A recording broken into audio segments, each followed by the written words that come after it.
एक समय की बात है। किसी गांव में एक कारीगर रहा करता था। उस कारीगर के एक लड़का था। कारीगर अपनी छोटी सी झोपड़ी में टोकरियां बनाया करता था और उन्हें 20-20 रुपए में बेचा करता था। अब कारीगर बूढ़ा हो चुका था। उसने सोचा कि मैं अपने बेटे को यह टोकरी बनाने का काम सिखाता हूँ। कारीगर ने अपने लड़के से कहा, बेटा तुम भी यह टोकरी बनाने का काम सीख लो। मैंने यह काम तुम्हारे दादाजी से सीखा था। यह काम हमारी पीढ़ियों से चला आ रहा है। पिताजी की बात सुन वह लड़का टोकरी बनाने का काम सीखने के लिए मान गया। पिताजी ने अपने बेटे को टोकरी बनाना सिखाया और उसे बाजार में बेच आने को कहा। लड़का टोकरी को लेकर बाजार गया और टोकरी बेचकर वापस घर आ गया। वह बहुत उदास था। पिताजी ने पूछा, क्या हुआ, उदास क्यों हो? लड़के ने कहा कि मेरी बनाई हुई टोकरी केवल 10 रुपए में ही बिकी। पिताजी ने कहा, कोई बात नहीं, मैं तुम्हें और अच्छी टोकरी बनाना सिखाता हूँ। पिताजी ने उसे और अच्छी टोकरी बनाना सिखाया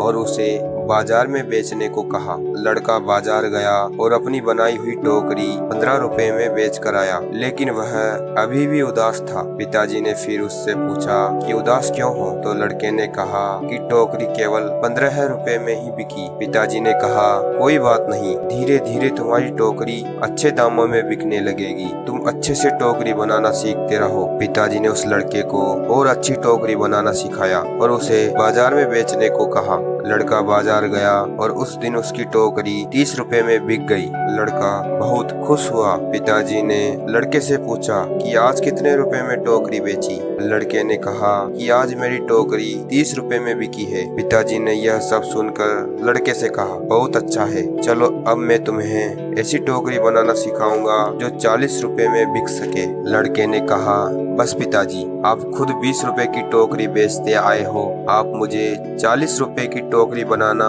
कैसे सिखा सकते हो? आप रहने दो, आपसे ज्यादा रुपए की टोकरी तो मैं बनाना जानता हूँ। लड़के की बात सुन पिताजी ने कहा, ऐसा ही कुछ मैंने भी कहा था जब मेरे पिताजी खुद 15 रुपए की टोकरी बेचते थे और एक दिन मेरी टोकरी 20 रुपए में बिक गई। मेरे पिताजी ने मुझे 25 रुपए की टोकरी बनाने को कहा था तो मैंने भी सीखने के लिए मना कर दिया और कहा था कि आप खुद 15 रुपए की टोकरी बेचते हैं, आपसे ज्यादा रुपए की टोकरी तो मैं बेच कर आया हूँ और तब से जीवन भर बस 20 रुपए की टोकरी बेच रहा हूँ, क्योंकि उससे ज्यादा रुपए की टोकरी बनाना मैं सीख ही नहीं पाया। तो दोस्तों, यह कहानी हमें सिखाती है कि हमें थोड़ा सा सीखने पर यह घमंड नहीं होना चाहिए कि अब मैं सब कुछ जानता हूँ, क्योंकि ऐसा भी हो सकता है कि हर कोई आपसे कुछ ना कुछ अधिक जानता हो। इसलिए हमें हमेशा कुछ ना कुछ सीखते रहना चाहिए जिससे हमारा ज्ञान बढ़ता रहे।